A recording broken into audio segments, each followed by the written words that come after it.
அன்பார்ந்த எனதருமை யூடியூப் நேயர்களுக்கு வணக்கம்.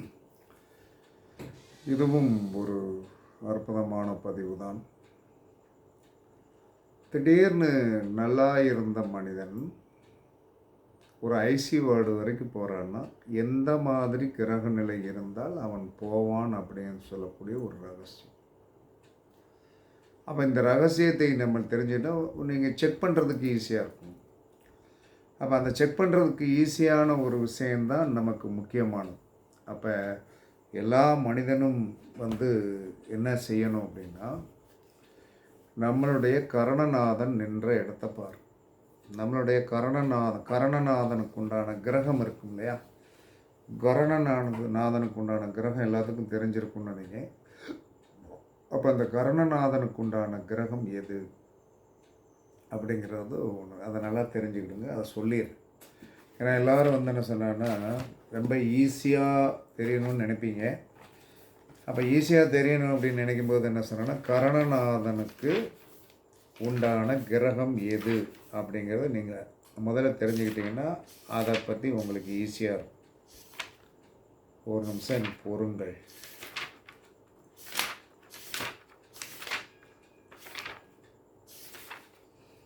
எடுத்தாச்சு.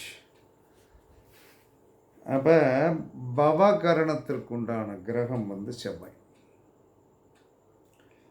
பாலவ கரணத்திற்குண்டான கிரகம் ராகு,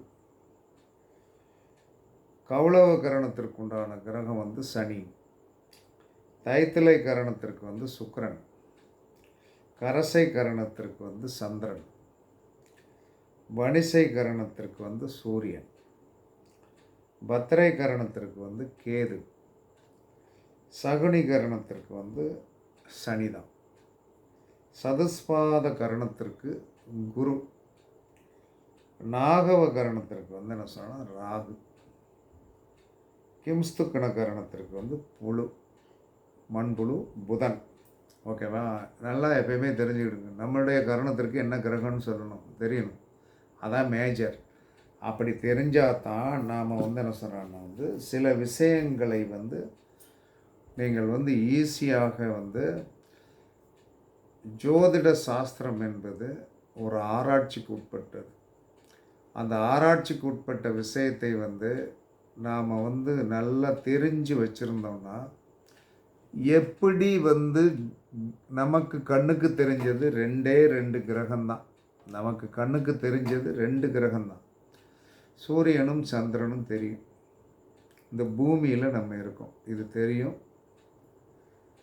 அப்போ இது தெரியும். மற்ற எந்த கிரகமாவது நம்ம கண்ணில் பார்த்துருக்கோமானா பார்க்கல. பார்க்காத ஒரு கிரகத்தை நம்ம இன்னும் கும்பிட்டுக்கிட்டு தான் இருக்கோம். நவகிரகத்தில் நம்ம முன்னோர்கள் வச்சுட்டு போயிட்டுருக்காங்க. அதெல்லாம் கரெக்டாக ஃபங்க்ஷன் ஆகுது. அப்போ நம்மளுடைய கரணநாதனுக்கு உண்டான கிரகத்திற்கு இடம் கொடுத்தவன் ஒருத்தர் இருப்பான். 12 இடத்துக்குள்ள ஏதாவது ஒரு இடத்துல அது உட்கார்ந்துருக்கும். அந்த கிரகத்திற்கு இடம் கொடுத்தவன் நேசமாகும் போது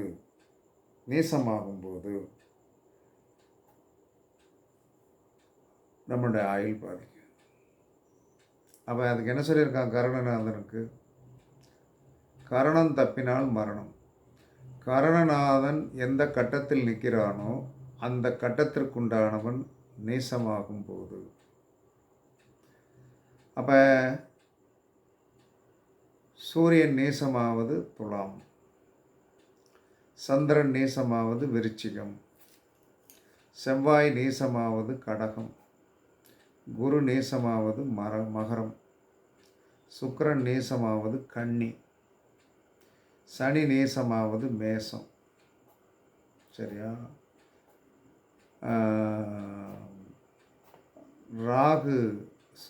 ராகு நேசமாவது ரிஷபம், கேது நேசமாவது ரிஷபம் தான். அப்போ புதன் நேசமாவது எங்கே? புதன் சொல்லாமட்டேன் நினைக்க. புதன் நேசமாவது மேனத்தில் நேசமாவது. சூரியன் துலாத்தில் நேசமாவார், சந்திரன் வந்து ரிஷபத்தில் நேசமாவார், புதன் மீனத்தில் நேசமாவார், குரு வந்து கடகத்தில் நேசமாவார், மகரத்தில் நேசமாவார், சுக்கிரன் வந்து என்ன சொன்னார் கன்னியில் நேசமாவார்,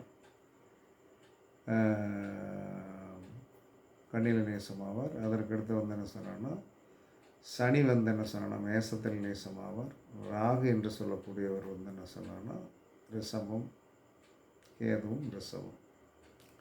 இப்போ சூரியன், சந்திரன், செவ்வாய், புதன், வியாழன், வெள்ளி, சனி, ராகு, கேது.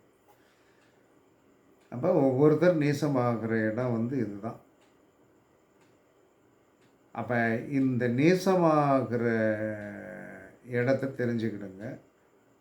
உங்கள் கரணநாதனுக்குண்டான கிரகம், உங்களுடைய கரணநாதனுக்குண்டான கிரகம் எங்கே நேசப்படுகிறது.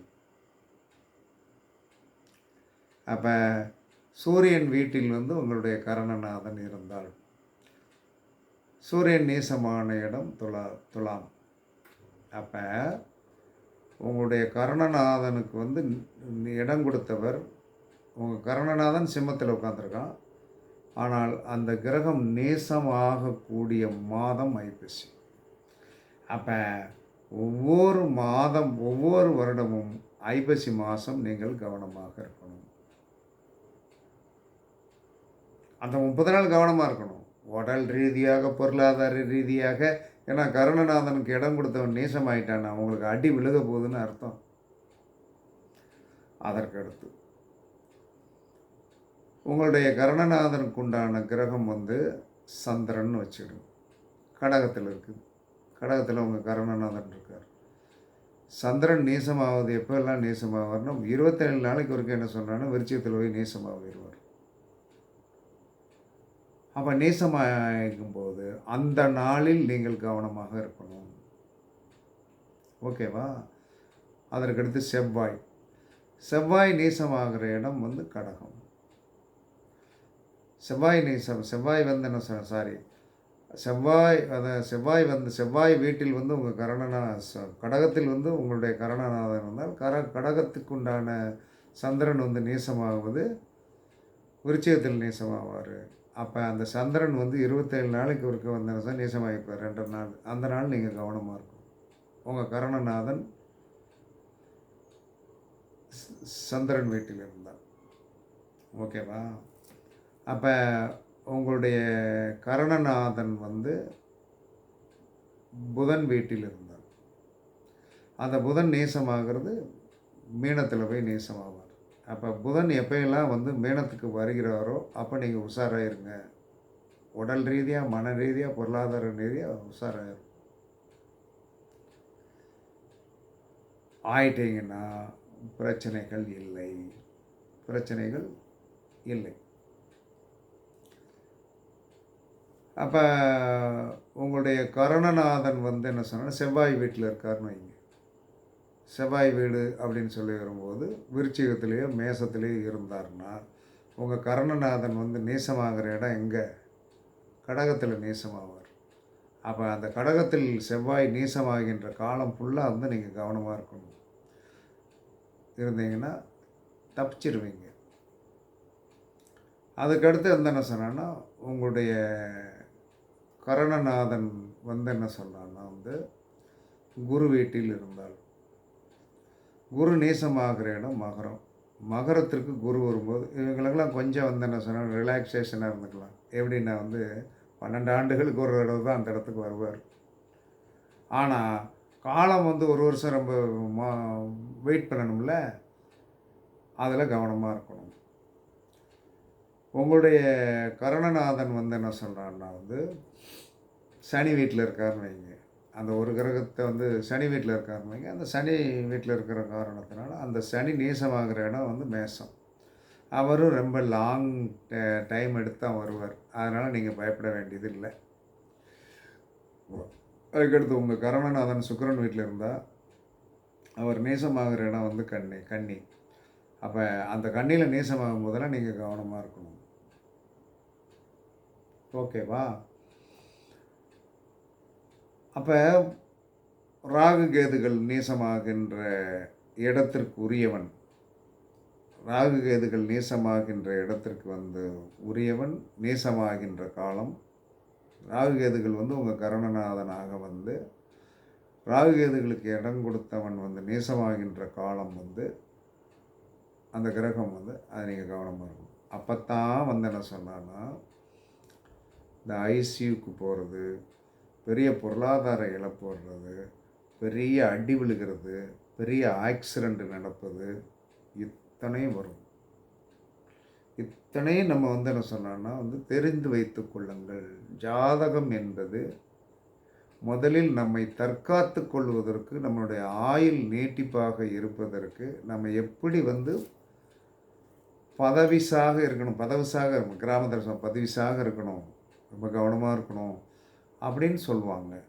அந்த மாதிரி நம்ம என்ன சொன்னோன்னா, நம்மளை பாதுகாப்பது தான் மெயினான விஷயம். நம்மளை பாதுகாப்பது தான் மெயினான விஷயம். அதை விட்டுட்டு என்ன சொன்னான்னா எத்தனை சம்பாத்தியம் பண்ணினாலும் அதை நின்று சாப்பிடுவதற்கு நம்முடைய ஆயுள் வேண்டும். அதனால் கரணநாதனே கரணம் தப்பினால் மரணத்திற்குரியவன். அப்போ உங்களுடைய கரணநாதனுக்கு இடம் கொடுத்தவன் நேசமாகின்ற இடம் அப்படிங்கிறத தெரிஞ்சு வச்சுக்கிடுங்க.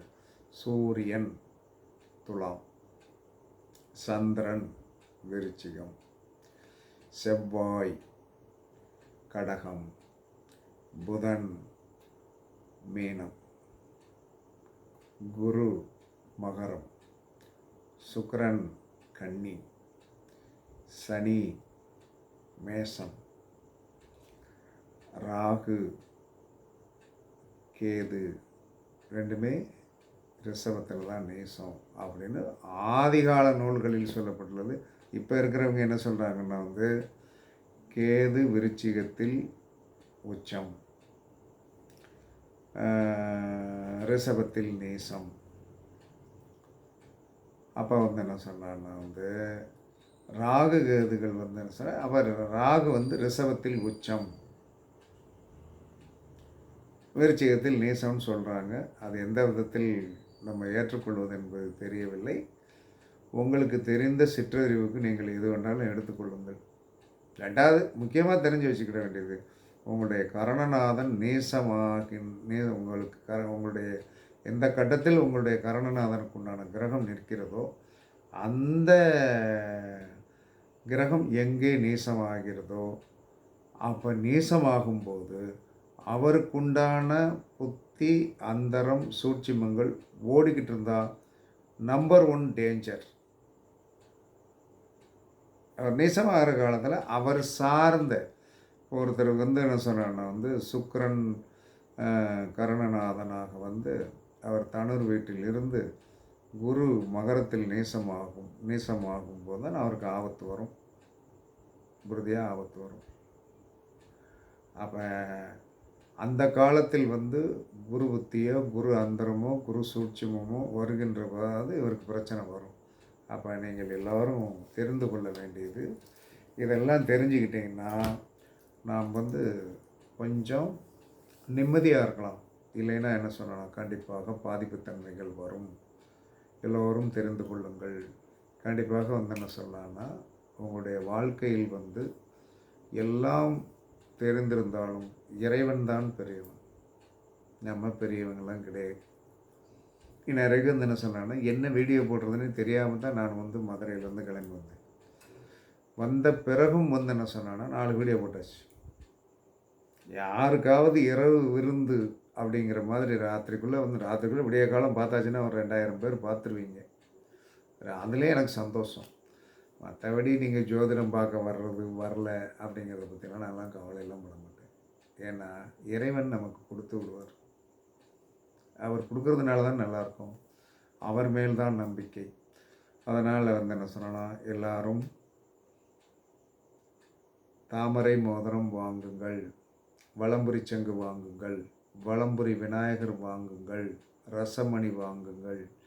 வாங்கி இதெல்லாம் ஆன்மீக பொக்கிஷங்கள். கண்டிப்பாக வந்து காரிய வெற்றி, உடல் ரீதியான பலவீனங்களை போக்குவது, தெய்வ பலத்தை ஈர்த்து கொண்டா வரக்கூடிய சக்தி இதுக்கு இந்த நாளுக்கு உண்டு. அதனால் வந்து நிறைய பேர் வாங்கிட்டு இருக்காங்க. வாங்காதவர்களுக்கு திரும்ப திரும்ப சொல்லும்போது அது கமர்ஷியலாக சொல்கிறோமோ அப்படிங்கிற ஒரு தாழ்வு மனப்பான்மை எனக்கு வர்றதுனால அடிக்கடி சொல்கிறதில்ல. இருப்பினும் நல்லதுக்கு சொல்வதை வந்து திரும்ப திரும்ப சொல்வதில் தப்பு கிடையாது. கண்டிப்பாக எல்லோரும் நான் சொன்ன 4 பொருட்கள் அலுவலகத்தில் கிடைக்கும். ஆர்டர் கொடுங்க, கண்டிப்பாக ரெடி பண்ணி கொடுப்போம் என்று கூறி உங்களிடமிருந்து விடைபெறுவது சிப்பிப்பாறை ஜோதிடரசு ஆதிரி ராகவன் ஜெய பாலாஜி. சுகமே சூழ்க, சுகமே சூழ்க. வாழ்க வளமுடன், வாழ்க வளமுடன். வணக்கம், வணக்கம், வணக்கம்.